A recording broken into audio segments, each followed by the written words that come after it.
శ్రీమాత్రే నమ. సద్గురు జ్యోతిషాలయం 2026 రాశి ఫలితాలని మనం ఎప్పుడు తెలుసుకోబోతున్నాం. ద్వాదశ రాశులకి ఎలా ఉన్నాయి? అందరికీ ఒక క్యూరియాసిటీ, ఈ కొత్త సంవత్సరం భగవంతునా నాకు ఎలా ఉంటుంది? నేను ఆరోగ్యంగా బాగుంటానా? నాకు ఉద్యోగం వస్తుందా? నాకు వ్యాపారం బాగుంటుందా? నాకు రియల్ ఎస్టేట్ బాగుంటుందా? ఇలా ఒక్కొక్కరికి ఒక్కొక్క రకమైనటువంటి ఆలోచన. ఉగాది తర్వాత శ్రీ పరాభవనామ సంవత్సరం కూడా వచ్చేస్తుంది. దాని తర్వాత మనం ఉగాది పంచాంగ శ్రవణాన్ని కూడా మనం చేసుకుంటాం. ఈలోపు ఈ జనవరి 1వ తారీఖు నుండి డిసెంబర్ 31 వరకు ఈ ద్వాదశ రాశులకి ఎలా ఉందో తెలుసుకోబోతున్నాం. అన్నిటికంటే ముందు జాతకం అనేది పడుతున్న వర్షానికి ఒక గొడుగు మాత్రమే, కానీ జాతకం జీవితం కాదు. దీన్ని అందరూ గుర్తుపెట్టుకోవాలి. మీకు ఎంత అవసరం ఉందో అంతే తెలుసుకుంటే మంచిదేమో అనిపిస్తుంది. జ్యోతిషాస్త్రరీత్యా సద్గురు జ్యోతిషాలయం ద్వారా ధనుసు రాశి వారికి 2026 ఆంగ్ల నూతన సంవత్సర శుభాకాంక్షలు. జనవరి 1 నుండి డిసెంబర్ 31 వరకు ఈ సంవత్సరం ఎలా ఉండబోతుందంటే,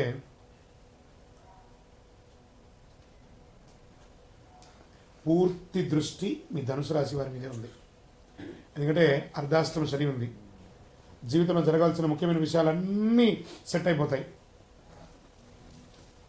ప్రస్తుతం మీ పైన పూర్తి గురుదృష్టి ఉంది. అందుకే దేవుడి కృప, అవకాశం, గుర్తింపు అన్ని మీపై వస్తుందని చెప్పచ్చు.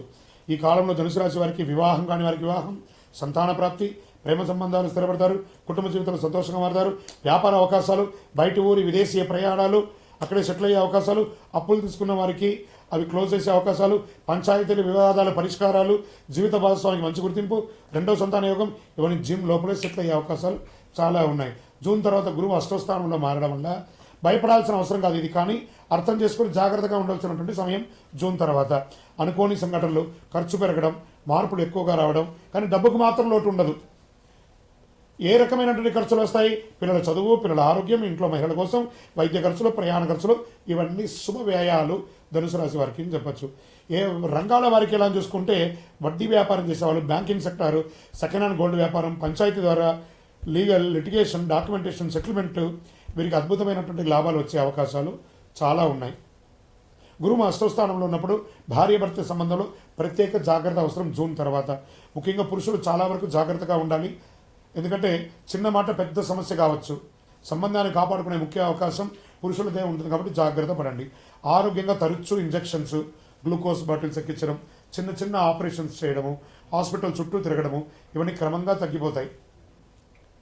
ఇంకా ఆర్థికంగా క్రెడిట్ కార్డు క్లోజ్ చేయడం, హోమ్ లోన్స్ క్లోజ్ చేయడం, అధిక వడ్డీ అప్పులు క్లోజ్ చేయడం, హెల్త్లో పెద్ద ట్రాన్స్ఫర్మేషన్ ఉంటుందని కూడా చెప్పచ్చు. డబ్బులు చేతిలో నిలుస్తుంది, ముఖకాంతి పెరుగుతుంది. వాస్తవానికి చెప్పాలంటే సహజమైన అందం పెరుగుతుంది. మేకప్ లేకుండానే మీ ప్రత్యేకమైనటువంటి వెలుగు మీ ముఖంలో కనిపిస్తుంది. ప్రత్యేకంగా సినిమా రంగం వారు, టీవీ రంగంలో ఉన్నవారికి. బయట ఊళ్ళో లేదా విదేశాల్లో ఇల్లు ఇన్వెస్ట్మెంట్ సక్సెస్ అయ్యే అవకాశాలు ఉన్నాయి. బ్రాండ్ న్యూ కార్ కొనే అవకాశాలు ఉన్నాయి. వృత్తి వ్యాపార పరంగా కమర్షియల్గా గొప్ప మార్పులు వస్తాయి. ఇంకొకసారి రికమెండేషన్, జూన్ తర్వాత మళ్ళీ హెల్త్లో ఇంకొక చేంజ్ అని కూడా చెప్పచ్చు. ఛాతీలో బ్లాక్, కొలెస్ట్రాల్, ఊపిరితిత్తుల సమస్యలు, స్టంట్స్ వేసే అవకాశాలు ఉన్నాయి. జాగ్రత్త పడండి.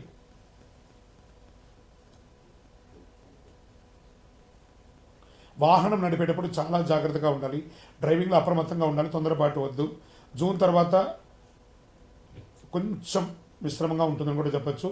కొంచెం జాగ్రత్తగా ఉండవలసిన సమయము. వ్యవసాయదారులకి మిశ్రమంగా ఉంది. ఇంకా సర్వీస్ సెక్టార్లో ఉన్న వాళ్ళకి అందరికీ కూడా చాలా మంచి సమయం ఉండి చెప్పచ్చు. విద్యార్థులు విదేశాల్లో వెళ్ళి చదవాలనుకున్న వాళ్ళకి జూన్ లోపు అన్ని అవకాశాలు సెట్ అయిపోతుందని కూడా చెప్పచ్చు. ఓవరాల్ ఈ ధనుసు రాశి వారికి మిశ్రమ ఫలితాన్ని ఇస్తుంది కాబట్టి జాగ్రత్త. నవగ్రహాలకు ప్రతి శనివారం 19 ప్రదక్షిణాలు చేయండి. మీ వయస్సు ఎంత ఉందో అన్ని దీపాలను మీ ఇష్టదైవం, కులదైవానికి దీపం వెలిగించండి. అన్ని రకాలుగా అనుకూలం జరుగుతుంది. మీ యొక్క వ్యక్తిగత జాతకం తెలుసుకోవాలనుకుంటున్నారా? మా దగ్గర అపాయింట్మెంట్ పొందాలనుకుంటే మీ పేరు, date of birth, time of birth, place of birth WhatsApp చేయండి. విజయోస్తు. 2026 అన్ని రంగాల వారికి అద్భుతం జరగాలని అఖిలాండ కోటి బ్రహ్మాండ నాయకుడు శ్రీ ధర్మశాస్త్ర అయ్యప్ప స్వామి వారిని ప్రార్థిస్తూ 12 రాసుల్లో ఉన్న మీ రాశి వారు యోగంగా ఉండాలి అని ప్రతి రాశి వారికి ప్రార్థన చేస్తున్నాను. తిరుపతికి వచ్చినప్పుడు మన అయ్యప్ప స్వామి వారి 18 అవతారముల దేవాలయాన్ని, కార్యసిద్ధి కలిగించే 18 అవతారముల దేవాలయాన్ని దర్శనం చేసుకోండి.